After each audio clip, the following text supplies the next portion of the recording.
আজকে সকাল থেকে অনেক বেশি মোমো খেতে ইচ্ছে করছিল, তো ভেবেছিলাম ফুড পান্ডায় অর্ডার দিব। পরে দেখি বাসায় মুরগি আছে, তো নিজে একটু মোমো বানানোর চেষ্টা করলাম আজকে। কিন্তু বেশিরভাগ ইনগ্রিডিয়েন্ট না থাকায় আমি আমার মতো করে মোমোটা আজকে রেডি করেছি। তো প্রথমে আমি কাঁচামরিচ, পেঁয়াজ আর মুরগিটাকে আমি কুচি কুচি করে নিয়ে নিয়েছি। মুরগিকে সবাই ব্লেন্ড করে, কিন্তু আমার অনেক আলসেমি লাগছিল দেখে আমি ছোটো ছোটো কুচি করে নিয়েছি।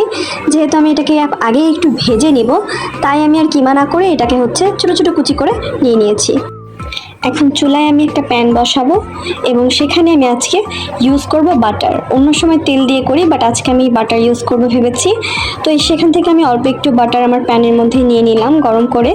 আস্তে আস্তে বাটারটা মেল্ট হবে এবং মেল্ট হওয়ার পর আমি সেখানে আস্তে আস্তে করে আমি পেঁয়াজ ছেড়ে দিব।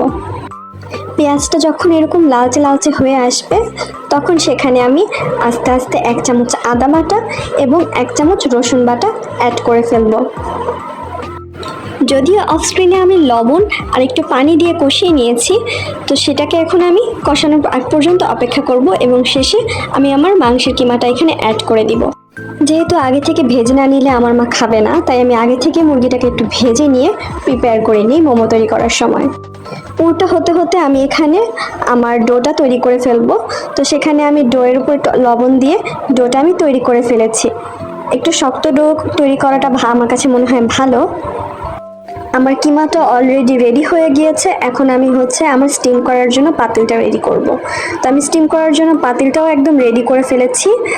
তো এখন আমি আমার কিমাটার মধ্যে একটু কাঁচা পেঁয়াজ আর কাঁচামরিচ অ্যাড করব। এখন আমি ছোট ছোট সাইজের রুটি বেলে নিব পাতলা পাতলা করে, এবং সেখানে আমি আমার ডোটাকে অ্যাড করে ছোট ছোট মোমোর শেপ তৈরি করে ফেলবো। তো বেসিক্যালি যেভাবে শাড়ির কুচি আমরা করি, ঠিক সেভাবে আমরা মোমোর একটা কুচি কুচি করে একটা সুন্দর শেপ দেব। এই যে আমার মোমো রেডি। তো এই যে আমার মোমো প্রায় রেডি। এখন আমি এটাকে স্টিম করতে দিব। তো 10-15 মিনিট স্টিম করলে মনে হয় এনাফ আমার জন্য, যেহেতু আমি ভেতরে কিমাটাকে আগে থেকে ভেজে রেখেছিলাম। তো আমার জন্য 5-10 মিনিট হলে এটা একদম স্টিম হয়ে যাবে। তো এই তো আমার মোমোগুলো একদম স্টিম হয়ে গেছে প্রায়। তো আমি এখন এগুলোকে আস্তে আস্তে উঠিয়ে নিব। তো এই যে হয়ে গেছে আমার মোমো রেডি। যেহেতু আজকে বাসায় কোনো ইনগ্রিডিয়েন্ট ছিল না, সয়া সস ছিল না, তাই আমি টমেটো সস দিয়ে কাজ চালিয়ে নিয়েছি। তো আম্মু আর বোন খেয়ে বলেছে অনেক ভালো হয়েছে, যেহেতু বাটারের একটা সুন্দর ফ্লেভার ছিল, খেতে অনেকটা আনকমন ছিল।